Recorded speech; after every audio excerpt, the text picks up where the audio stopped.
Hong Kong police officer shot with arrow during university siege.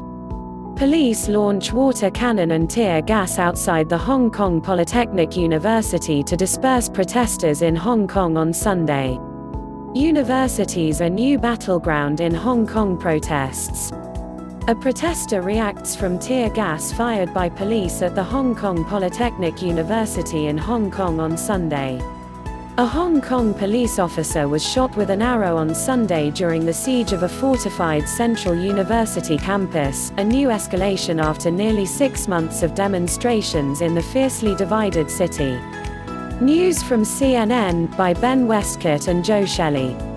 All clips may not match the story. Watch to learn English the way you've learned your mother tongue, as this video is specially made. Hundreds of protesters with bricks, petrol bombs and makeshift barricades have held off riot police on roads surrounding the campus in the city's Hung Hom district, just across Victoria Harbour from Hong Kong Island, for hours. The authorities have responded with tear gas and water cannons in skirmishes that heated up Sunday afternoon. As violence has escalated in recent days, protesters have begun using bows and arrows against the police, and authorities said a media liaison officer was hit in the leg with an arrow during a skirmish Sunday afternoon. In a fiercely worded statement, the police labeled the group holding the university rioters, a loaded term in Hong Kong's protests which carries a heavy prison sentence if convicted. The man who was shot with an arrow is conscious and has been sent to hospital for treatment, according to the police statement. Hong Kong's Polytechnic University is just one of a number of university campuses being used in the past week as a rallying point for Hong Kong's protest movement. But unlike other campuses such as the Chinese University of Hong Kong, the Polytechnic University sits in the center of the city, close to a number of major roads including a cross-harbour tunnel. In the past week, protesters have blocked these roads, severely disrupting the city's public transport system. Polytechnic University is also less than 164 feet 50 meters from a Chinese People's Liberation Army (PLA) base. So far there has been no sign that the country's military will be used to crack down on protesters. University campuses fortified. The protests in Hong Kong have now been raging for almost 6 months after they began in June over a controversial China extradition bill, which sparked huge marches across the city.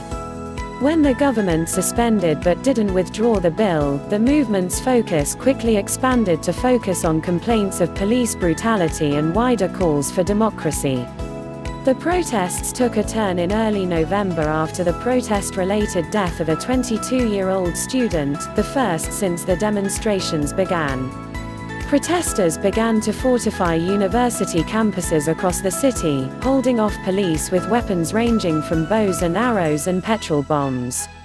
On Saturday night, police attempted to clear the roads around Polytechnic University but were forced to back down after protesters started fires on the street and threw petrol bombs. They showed total disregard for the safety of everyone at scene, police said in a statement Sunday, confirming they tried to disperse the group using tear gas. A 23-year-old protester and Polytechnic University alumni told CNN Sunday that they didn't have a plan and were just waiting to see how the police would react. "If we don't come out, no one will come out and protect our freedoms. Polytechnic University is my home," he said. Protesters on Sunday were using catapults to launch bricks and other hard objects at police lines from the university's balconies. Their hold on the high ground made it difficult for police vehicles to advance under a hail of bricks and petrol bombs. Such attacks pose a grave threat to the safety of police officers, reporters and first aiders at the scene, said police in a statement, accusing protesters of firing petrol bombs and metal balls at their lines. On Sunday, the government announced that all schools would be shut again on Monday as protests were expected to continue across the city. Protests escalate with both the government and the protesters refusing to back down. There is no immediate end in sight to the Hong Kong demonstrations. Showing his dissatisfaction with the situation, Chinese President Xi Jinping made rare public comments on the demonstrations Thursday. He said that radical protesters had trampled the city's rule of law and that stopping the violence and restoring order was Hong Kong's most urgent task. It came just hours before a 70-year-old man, who was struck by a brick during clashes between protesters and their opponents, died of his injuries. Police blamed protesters for throwing the item which killed him.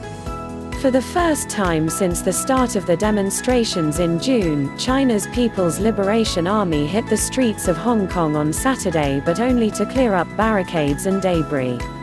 Even that incursion was enough to spur pro-democracy lawmakers in Hong Kong to push for an explanation from the city's government. Chinese soldiers' efforts to clear roadblocks outside their barracks in Kowloon Tong was purely a voluntary community activity initiated by themselves, the Hong Kong SAR government said in a statement to CNN. Please subscribe to my channel. Thanks for watching.